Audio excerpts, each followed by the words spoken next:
Thank you, everybody, for coming to the Aaron Torres Podcast YouTube page. If you could do me a quick favor, see that little subscribe button at the bottom of your screen? Go ahead, click that subscribe button.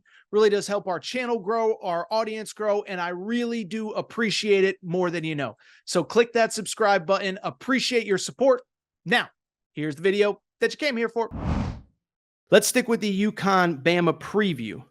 And let me start by saying this. So the big story on Wednesday, it was wild to kind of follow from a distance. I was just getting into town, and it was kind of a crazy thing where I'm trying to figure out what's going on, what's the truth, what's not, what's this.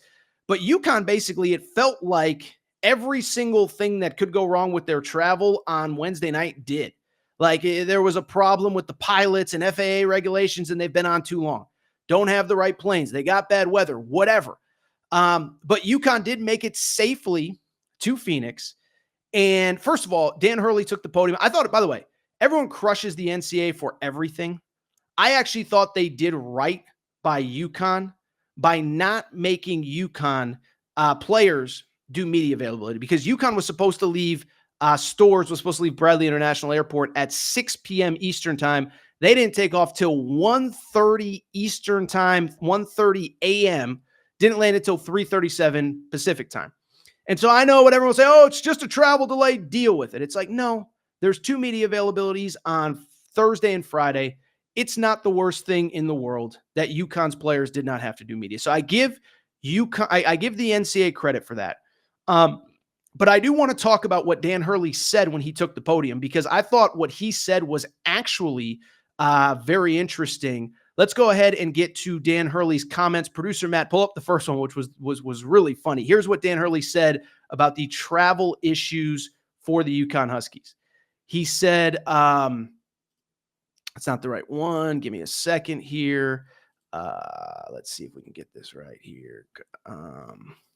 All right. So he said, asked about the travel situation. He said, I ruminated a lot. Then I spiraled. And I had my head in my hands a lot. It was therapeutic to watch the de-icing. So he was clearly not happy. But I will also say, I thought that the second thing that he said, which you can see on the screen now, I thought was really cool. He said, look, once you're done complaining and cursing and muttering, which sounds like something I would do, you don't really deserve to show entitlement. We're lucky to be here. We're lucky to have an opportunity to play in the Final Four. I think that's perfect, right? Is that, listen, life throws you curveballs. It's okay in the moment to be upset about it. No one is going to blame you. But at a certain point, these are caviar problems. You are at the Final Four. Get over it. Everything will be okay. So I thought that was a cool moment from Dan Hurley. And with that said, let's talk a little bit about the game, because, I'll say this is that it's always interesting to me. It isn't often that I see a media narrative that I just flatly kind of disagree with. But I will say this. I've been on a million radio shows this week and other people's shows and whatever. And I've had a lot of people ask me, Torres, is there any way anyone can beat UConn in this tournament? And I find that question so asinine. And to answer the question, yes, UConn absolutely can be beaten. Now, do I think it's definitively going to happen? No. But can it? Absolutely. And I don't care. I get it. I've watched all the games, 30-0 run against Illinois, 25-point win against Illinois, 30-point win over San Diego State. So I get all that. But when I look at the question, can UConn be beaten? Oh, absolutely. And I would argue that the two potential matchups they could have are sort of a worst-case scenario for them. First of all, starting with Alabama. Listen, I know Alabama's been hot and cold this season, but Alabama against Clemson in the Sweet Six, in the Elite Eight, Alabama made 16 three-pointers in that game, okay? Alabama made 16 three-pointers. And if you can make 16 three-pointers in any game, guess what? You can win any game. And oh, by the way, the last time UConn lost, remember, UConn has only taken one loss the entire calendar year of 2024. It was to Creighton. It was about 6 weeks ago. And guess what happened? What happened was Creighton hit 15 threes. UConn couldn't get a stop, and all of a sudden they look up and they're down 20 and the game's kind of over. And so this idea that UConn cannot be beaten, I just don't buy it one bit, man. I just don't buy it one bit. And I'll take it even a step further. It's not just that Alabama is capable. I think that this is, frankly, the only way to beat UConn. And we've talked a lot about this. If you look at UConn has basically, since the postseason started, played essentially one competitive game.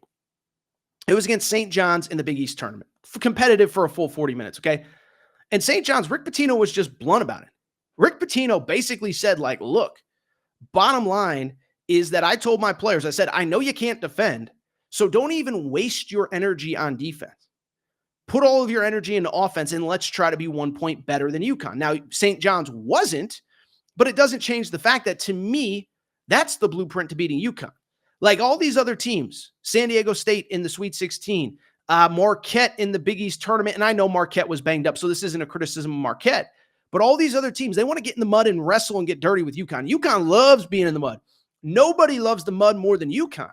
And so to me, the game plan has to be go up and down, up and down, up and down, score, keep putting pressure on them, keep making them make baskets. Because if you're going to try to play in the half court, if you're going to try to keep it a possession-by-possession game, then eventually UConn's going to blow you out. The question, of course, can Alabama do that? Because the difference between Alabama and Creighton, they really just don't have a ton inside. Like Creighton has Kalkbrenner, elite defender, stretch guy, whatever. Grant Nelson is kind of that, but Grant Nelson is about 4 inches shorter than Donovan Clingan. And so I'm just not sure Alabama can do that. And then I think, listen, UConn knows that to beat Alabama, they have to run Alabama off the three-point line and shove everything into the paint. Hassan Diarra talked about it on this show. And so when I look at this game, yes, I do think UConn is going to win. I will tell you, I'll give it a final score of 87-75. So that's right around UConn covering. But do I think Bama can win? Absolutely. Do I think they will? I don't. But do I think they have the blueprint? I do. And I'll also give Bama credit for this. And we talked about this a little bit last week. They are not happy to be here. And that was one thing being around all four teams. And we're going to get to Purdue, NC State in a minute. I've been covering this stuff for so long. And sometimes you can tell.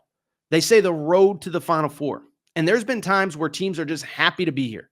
I remember years ago, I was covering the West Regional Final. I think it was Oklahoma, and I think it was Oregon.